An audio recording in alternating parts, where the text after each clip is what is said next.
चलो बच्चों, let's read the question. There are many similarities in the way in which the modern world forced changes in the lives of pastoral communities in India and East Africa. Write about any two examples of changes which were similar for Indian pastoralists and the Maasai herders. तो question में हमें क्या पूछा जा रहा है कि modern world में जो पेस्ट्रोलिस्ट कम्युनिटीज थी इंडिया में या आप ईस्ट अफ्रीका में देख सकते हैं, जो मसाई लैंड था, उसमें बहुत सिमिलैरिटी थी जो चेंजेस आए।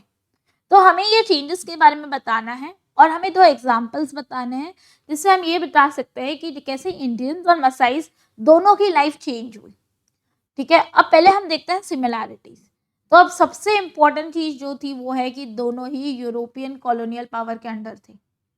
दोनों को वही सेम गवर्नमेंट डोमिनेट कर रही थी, कंट्रोल कर रही थी, दोनों ही ब्रिटिश के अंडर थे। तो आप ये सोचिए ना कि इंडिया में जो लॉ आ रहा है वो ऑटोमेटिकली हम मसाई लैंड में भी लोग वही लगा रहे थे। ठीक है, दोनों ही एरियाज में जो पेस्ट्रोल कम्युनिटीज थी उन्होंने अपना पेस्टल लैंड खो दिया।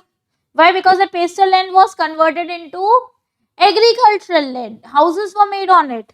ठीक है, दोनों ही कंट्रीज में फॉरेस्ट लॉज लगाए गए, ग्रेजिंग टैक्स लगाया गया, जिसके वजह से क्या हो गया, ये जो पेस्ट्रोलिस्ट, जो जंगल उनका घर था वहां वो जा नहीं पा रहे थे।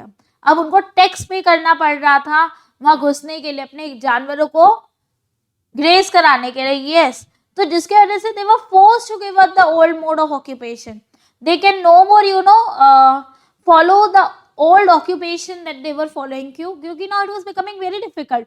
उनके पास पैसे नहीं थे टैक्स भरने के लिए अपने जानवरों को जंगल में ले जाने के लिए। Now what was the common thing? To examples. जब मैं बात करती हूँ टू एग्जांपल्स की तो हमें पता है कि दोनों से ही राइट्स छीन लिए गए थे जंगल में जाने के लिए।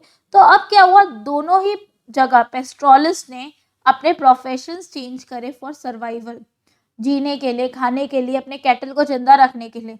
They became wage labourers, factories में काम करने लग गए, इंडस्ट्रीज में, माइनिंग एरियाज में, फार्म्स में ये लोग काम करने लग गए।